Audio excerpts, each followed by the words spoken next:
Welcome back. It's a milestone year for Utah Charter Schools. They are celebrating 20 years of providing parents an alternative in education.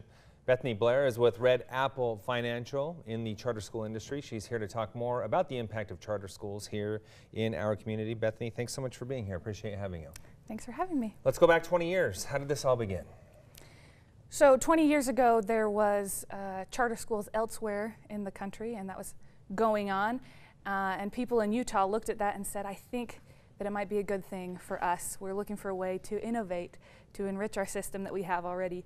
And so the legislation opened that up for that, and people jumped on that wagon, people who are interested in trying something new. Talk a little bit about how it works, because it's a choice for parents, and it's, you know, it's not necessarily that you're going to have to pay more money to go do it because they're funded publicly. Charter schools are a public school that's part of our public education system, but they're not necessarily within a district. Some are. And so it's just another public school option for families. And talk about the role that they play in our community, because some of them specialize in certain industries and certain specialties. Over the years, what role have they played? Most charter school founders started their school because they saw a need. And so we had this rich public school system, and there were places where we needed some more help. And so charter school founders would come in and say, hey, let's try this. Let's try a school with maybe a smaller class size, or for refugees, or that's bilingual, or all these different things that they thought this could support our communities, and that's how they got going. And when you talk about specialties, some of them may specialize in farming, some in technology. There are a lot of different everything you can think of, yeah.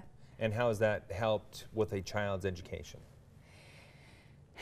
Every child is different and has different needs, and every family is looking for something special for them, and that's hard to do. We have a lot of kids, and we love all of them, and so charter schools just open that space in which there might be something for your kid there that may not be offered elsewhere at a different charter school or at the district school nearby you. You bring up a good point there. As a parent, what do you look at and try to make a decision as to whether, you know, a charter school is the right fit for your child or not?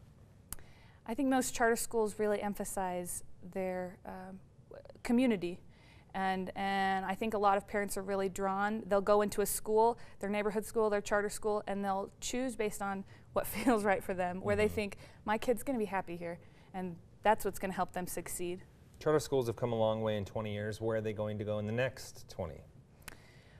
Well, hopefully, we have a lot of charter schools now, and they're doing a pretty good job.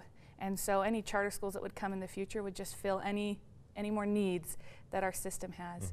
And we're just really grateful for where we've come in 20 years. We're happy with where we're at, and we're excited to keep working out the kinks and the bumps, because there's been a lot of people that have put their whole heart and soul into these schools and making it work. Yeah, come a long way, and this is a milestone year for you. Congratulations on that, and thanks so much for being here. We appreciate your time. Thank you for having me. You bet.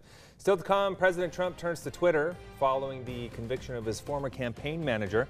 Our panel will weigh in on the wild week right after the break. Stay with us.